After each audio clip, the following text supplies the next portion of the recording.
Hello student. आज की इस वीडियो में हम चैप्टर इनवर्स ट्रिग्नोमेट्रिक फंक्शन के जो टॉपिक हैं प्रिंसिपल वैल्यू के बारे में जानेंगे और इनको फाइंड करना सीखेंगे। तो चलिए हम स्टार्ट करते हैं। हमारा पहला क्वेश्चन जो है वो कह रहा है कि find the principal value of sine inverse -1/2। हमें इसकी प्रिंसिपल वैल्यू फाइंड करनी है। तो चलिए हम फाइंड करते हैं इनकी प्रिंसिपल वैल्यू।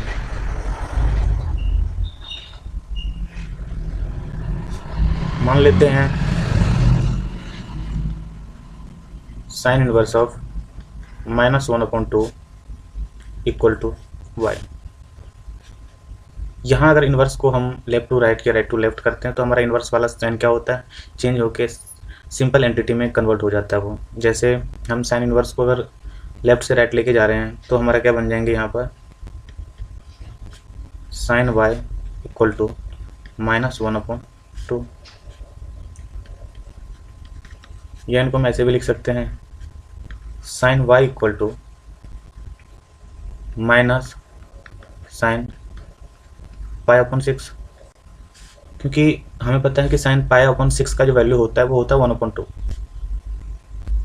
तो हम लिख सकते हैं इनको और हम अच्छे से अगर सिंप्लीफाई करें तो इनको ऐसे भी लिख सकते हैं साइन -पाई/6, क्योंकि हमें पता है कि साइन माइनस थीटा का जो वैल्यू होता है माइनस साइन थीटा, तो हम माइनस को अंदर लेके जा सकते हैं क्योंकि ये इनके फॉर्मूला होते हैं।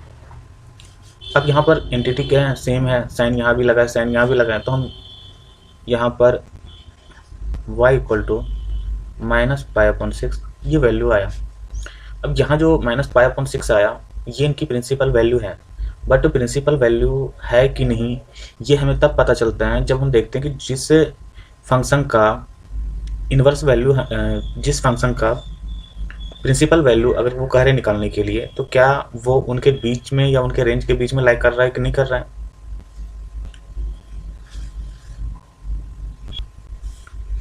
यहाँ हम क्या देख रहे हैं कि जो -पाई/6 है वो इनके रेंज में लाइक कर रहा है कि नहीं कर रहा है। तो हमें पता है range of the principal value of sine inverse of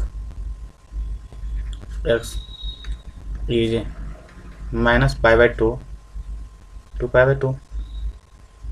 ये तो हमें पता है क्योंकि साइन इनवर्स x का जो रेंज होता है वो -पाई/2 से पाई/2 के बीच में होता है। अब यहाँ पर जो हमारा वैल्यू निकल के आया हुआ है कि y इक्वल टू -पाई/6, तो -पाई/6 ये -पाई/2 और पाई/2 के बीच में लाइक कर रहा है, जो हमें सामने से दिख रहा है। तो हम कह सकते हैं कि principal value of sine inverse of -1/2 equal to हो जाएंगे -पाई/6। तो ये इसका क्या हो जाएगा, आंसर हो जाएगा। इनमें ध्यान रखने वाली जो बात है वो है कि साइन पाई/6 का वैल्यू 1/2 होता है और साइन माइनस साइन थीटा के बराबर होते हैं। तो यहाँ पर हमारा जो वैल्यू निकल कर आया प्रिंसिपल वैल्यू वो -पाई/6, जो बिल्कुल सही है। तो हम चलते हैं अब अगले क्वेश्चन पे। नेक्स्ट क्वेश्चन जो हमारा है वो है कॉस इनवर्स √3/2। सेम उसी तरह से हम मानते हैं उनको भी कि cos inverse of √3/2 equal to वाई। यहाँ पर कॉस वाई इक्वल टू क्या बन जाएंगे हमारा √3/2, और हमें पता है एक चीज़ कि √3/2 जो है वो कॉस पाई/6 का वैल्यू होता है। तो यहाँ पर जो हमारा निकल के सामने आ रहा है प्रिंसिपल वैल्यू इनका पाई/6। अब पाई/6 हमें ये देखना है कि जो कॉस इनवर्स एक्स का रेंज है उनमें लाइक कर रहा है या नहीं कर रहा है। तो हमें पता है एक चीज़ कि range of the principal value of cos inverse x equal to 0 से पाई तक के बीच में होता है, या हम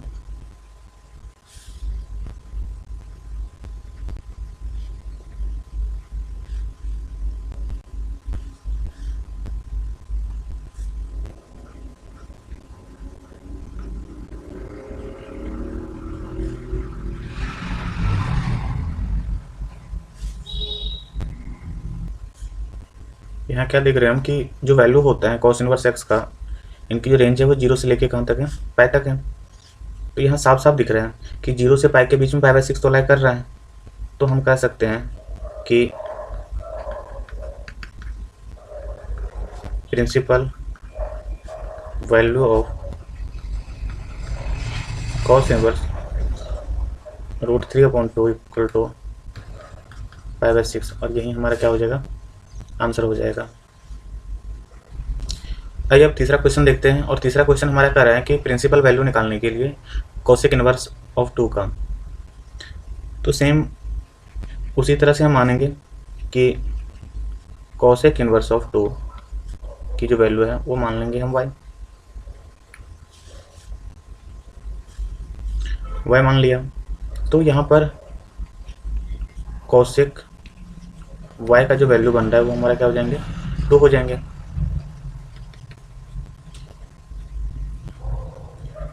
या इनको हम cosec y equal to cosec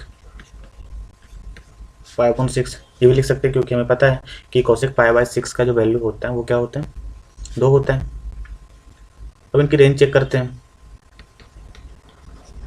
range of the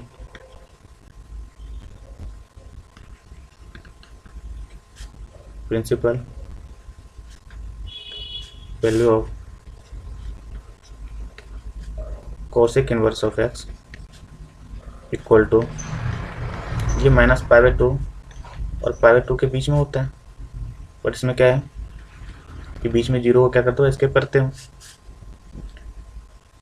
जो π/6 है वो हमारा -π/2 से π/2 के बीच में लाई कर रहा है, 0 से पहले, 0 के बाद और π/2 के पहले, इन बीच में लाई कर रहा है। मतलब जो π/6 हमारा आया हुआ है वैल्यू, वो इन दोनों के बीच में जो कंडीशन हमारा है रेंज का कोसेक इनवर्स x का, उसके बीच में लाई कर रहा है। तो हम कह सकते हैं यहाँ पर कि principal value of cosec inverse of 2 equal to पाई/6, और ये हमारे क्या हो जाएंगे, आंसर हो जाएंगे। नेक्स्ट क्वेश्चन जो हमारा है वो है कह रहा principal value of tan inverse -√3।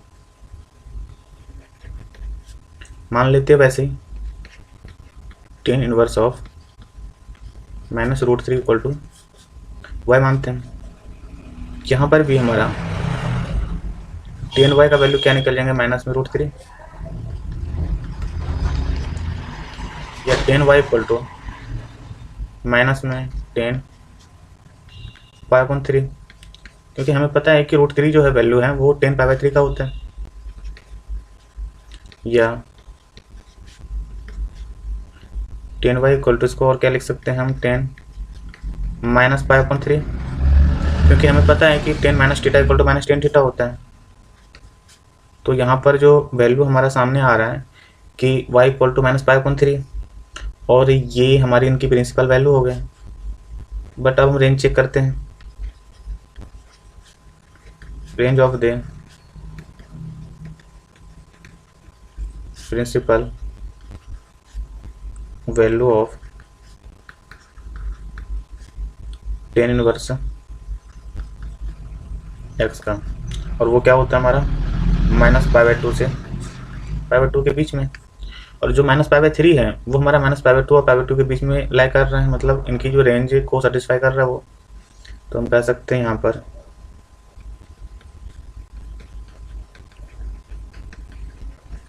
Principal value of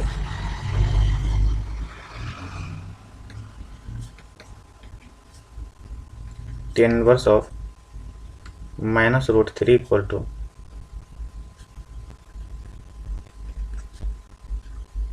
-π/3, और यही हमारा क्या हो जाएंगे, आंसर हो जाएंगे। तो इनका जो प्रिंसिपल वैल्यू निकल के आया है वो क्या है हमारा -π/3। इसमें जो ध्यान रखने वाली बात है वो ये है कि जो √3 वैल्यू है वो हमारा 10π/3 का वैल्यू होता है, और जो यहाँ पर हमने माइनस को अंदर लिया क्योंकि टेन माइनस थीटा का जो वैल्यू होता है ना -10 थीटा होता है। बाकी ये रेंज है इनके कि टेन इनवर्स का जो रेंज है ये होता है -π/2 से π/2 तक, जिनके बीच में जो हमारा वैल्यू निकल के आया वो लाई कर रहा है, तो प्रिंसिपल वैल्यू वही होता है। चलते हैं नेक्स्ट क्वेश्चन पे। हमारा जो नेक्स्ट क्वेश्चन है वो क्या कर रहे हैं कि find the principal value of cos inverse -1/2। Same पीछे की तरह मानेंगे हम उनको भी कि कॉस इनवर्स -1/2 का जो वैल्यू है वो क्या है, y है। तो यहाँ पर cos y इक्वल टू क्या हो जाएंगे -1/2, या cos y equal to minus में cos π/3, क्योंकि हमें पता है कि cos π/3 का जो वैल्यू है वो 1/2 होता है। इनको और अगर सिंप्लीफाई करें तो हमारा क्या बन के आ रहा है कि अब माइनस कॉस थीटा है यहाँ पर, तो हमें पता है कि cos pi minus theta, theta की जगह पे तो ये है हमारा, तो पाई माइनस π/3, तो कह सकते cos पाई माइनस थीटा हमारा क्या होता है माइनस कॉस थीटा। तो हमने थीटा की जगह पे हमारा π/3 था तो पाई माइनस π/3 हो गया, या इनको और सिंप्लीफाई कर दो तो cos y equal to cos 3π minus pi 2π/3, 2π/3 हो गया। अब यहाँ सेम एंटिटी आ गया, y का वैल्यू तो निकल के सामने आ रहा है कि 2π/3 है, तो इनकी जो प्रिंसिपल वैल्यू तो सामने दिख रहा है, बट पहले हम ये देखेंगे कि इनकी रेंज के को सेटिस्फाई कर रहा है कि नहीं कर रहा है, रेंज के बीच में लाइक कर रहा है कि नहीं कर रहा है। तो cos इनवर्स x का जो रेंज होता है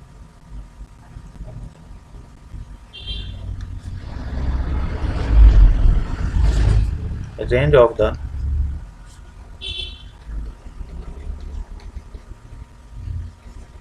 प्रिंसिपल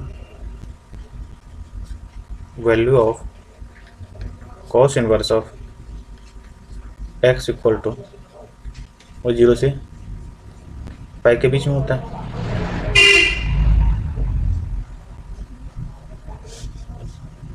अब जो 0 से हमारा पाई इनकी रेंज है उनके बीच में हमारा 2π/3 लाई कर रहा है, तो जब लाई कर रहा है यहाँ पर तो हम ये कह सकते हैं कि principal value of cos inverse -1/2 equal to 2π/3, और यही हमारा क्या हो जाएगा, इसका आंसर हो जाएगा। हमारा जो नेक्स्ट क्वेश्चन है वो है correct find the principal value of tan inverse -1। पीछे की तरफ वही कि मान लेते हैं कि tan inverse of -1 equal to y, या tan y इक्वल टू -1, या tan y equal to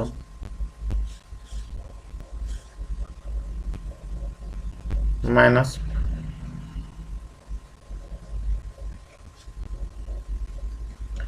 π/4, sorry π/4,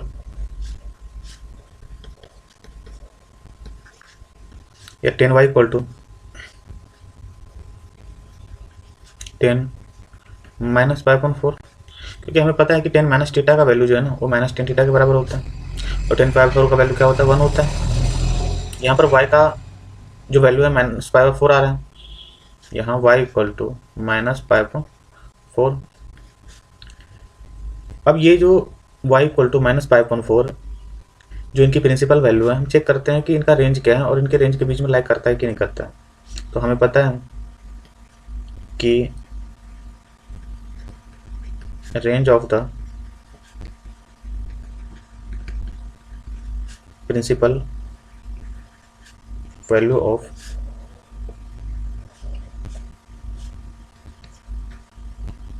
tan inverse of x equal to -π/2 से π/2,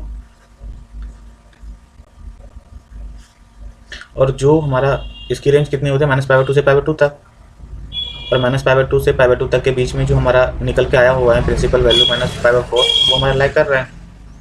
तो हम कह सकते हैं यहाँ पर कि principal value of 10 inverse of -1 equal to -5/4। यहीं इसके क्या हो जाएंगे, आंसर हो जाएंगे।